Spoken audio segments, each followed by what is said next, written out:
समय था जब भारत की प्राचीन धरा विदेशी आक्रांताओं के पैरों तले रौंदी जा रही थी। मुगल सल्तनत और बीजापुर के सुल्तानों के बीच मचे खूनी संघर्ष में आम जनता पिस रही थी।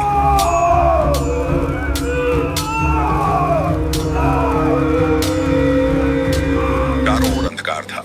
सत्ता की भूख ने मानवता को भुला दिया था। लेकिन इतिहास गवाह है, जब जुल्म अपनी चरम सीमा पर होता है तब एक रक्षक का जन्म होता है।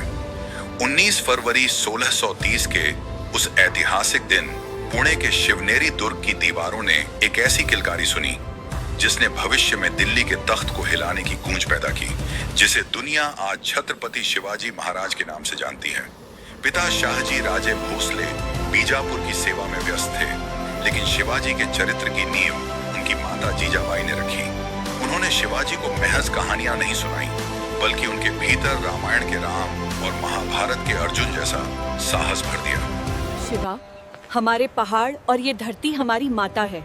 हमें इसकी रक्षा करनी होगी, चाहे दुश्मन कितना भी बड़ा क्यों न हो। सह्याद्री की पहाड़ियों और मावल के जंगलों में पले बढ़े इस बालक ने बचपन में ही समझ लिया था कि गुलामी की बेड़ियां तभी कटेंगी जब अपना हिंदवी स्वराज होगा।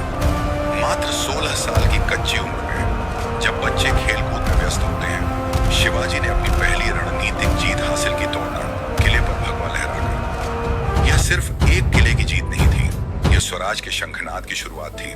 इसके बाद चाकण, कोंढाणा और पुरंदर जैसे अभेद्य दुर्ग एक एक करके मराठा साहस के आगे झुकते चले गए। शिवाजी की बढ़ती ताकत बीजापुर के लिए सरदर्द बन गई। सुल्तान ने अपने सबसे खूंखार और ताकतवर सेनापति अफजल खान को भेजा।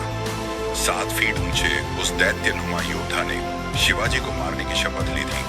प्रतापगढ़ की तलहटी में मुलाकात तय हुई। अफजल ने धोखे से महाराज को अपनी बाहों में दबाकर खंजर से वार किया, लेकिन महाराज तैयार थे। उन्होंने अपने वाघ नख से अफजल खान का पेट चीर दिया और उसे वहीं ढेर कर दिया। इस घटना ने साबित कर दिया कि रणनीति और साहस के आगे बड़ी से बड़ी ताकत भी बौनी है। अब मुगल बादशाह औरंगजेब भी चौकन्ना हो चुका था। उसने अपने मामा शाइस्ता खान को लाखों की सेना के साथ भेजा, लेकिन शिवाजी महाराज ने लाल महल में घुसकर आधी रात को हमला किया। शाइस्ता खान अपनी उंगलियां कटवाकर जान बचाकर भागा। आगे चलकर जब औरंगजेब ने छल से महाराज को आगरा में नजरबंद किया, तो वहां भी महाराज ने हार नहीं मानी। फलों की टोकरियों में छिपकर निकलने की उनकी वो जादुई फरारी आज भी दुनिया भर की सैन्य अकादमियों में पढ़ाई जाती है। शिवाजी महाराज सिर्फ एक योद्धा नहीं, बल्कि एक दूरदर्शी सम्राट थे।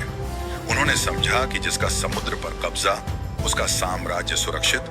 उन्होंने मराठा नौसेना, इंडियन नेवी की नींव रखी। उन्होंने महिलाओं का सम्मान करना अनिवार्य किया, किसानों के लगान कम किए और प्रशासन में भ्रष्टाचार को जड़ से खत्म किया। 3 अप्रैल 1680 को रायगढ़ में इस महान आत्मा ने देह त्याग दी, लेकिन जो चिंगारी उन्होंने सुलगाई थी वो एक ऐसी ज्वाला बनी जिसने आगे चलकर मुगल साम्राज्य का अंत कर दिया। छत्रपति शिवाजी महाराज एक नाम नहीं, एक विचार है साहस का, स्वाभिमान का और न्याय का। आज भी सह्याद्री की हवाओं में एक ही गूंज सुनाई देती है, छत्रपति शिवाजी महाराज की जय।